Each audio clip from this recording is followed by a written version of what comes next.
আগামী ৩০ কার্যদিবসের মধ্যে ওসমান হাদি হত্যার সাথে জড়িতদের গ্রেপ্তার ও বিচারের দাবি জানিয়েছে ইনকিলাব মঞ্চ।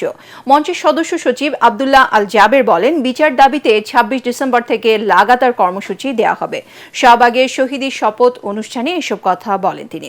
এ সময় ওসমান হাদির ভাই ওমর বিন হাদি বলেন, এই হত্যার বিচার না করা হলে ভবিষ্যতে অন্তর্বর্তী সরকারকে কাঠগড়ায় দাঁড়াতে হবে। বিস্তারিত জানাচ্ছেন ইয়াসিন রানা।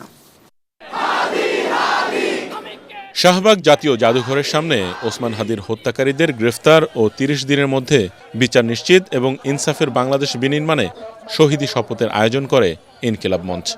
এই বাংলার জমিনে যে আধিপত্যবাদ ঝেঁকে বসেছে, তার সমূলে উৎপাটন করব। শপথের আগে ওসমান হাদির বড় ভাই ওমর বিন হাদি তার ভাইয়ের খুনিদের অবিলম্বে গ্রেফতারের দাবি জানান। সরকারের কাছে আমি অনুরোধ করব, আপনারা যারা রাষ্ট্র ক্ষমতায় থাকাকালীন অবস্থায় ওসমান হাদিকে হত্যা করা হয়েছে, এই হত্যার দায় আপনারা এড়াতে পারবেন না। আপনাদেরও বিচার হবে, আজ হোক ১০ বছর পরে হোক, বিচারের কাঠগড়ায় আপনাদেরকে দাঁড়াতেই হবে। ইনকিলাব মঞ্চের সদস্য সচিব আব্দুল্লাহ আল জাবের বলেন, সহিংসতা চান না তারা, তবে শহীদ হাদির রক্তের বদলা নিবে ইনকিলাব মঞ্চ।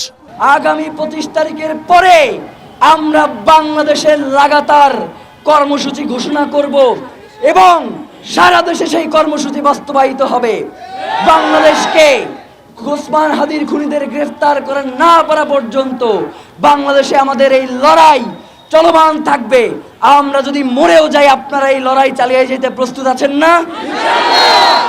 বাংলাদেশ কঠিন পরিস্থিতির মধ্য দিয়ে যাচ্ছে জানিয়ে ইনকিলাব মঞ্চের এই নেতা বলেন, জুলাই গণঅভ্যুত্থান সমুন্নত রাখতে যে কোনো পরিস্থিতি মোকাবেলা করে এগিয়ে যেতে হবে। ইয়াসিন রানা, এটিএন বাংলা, ঢাকা।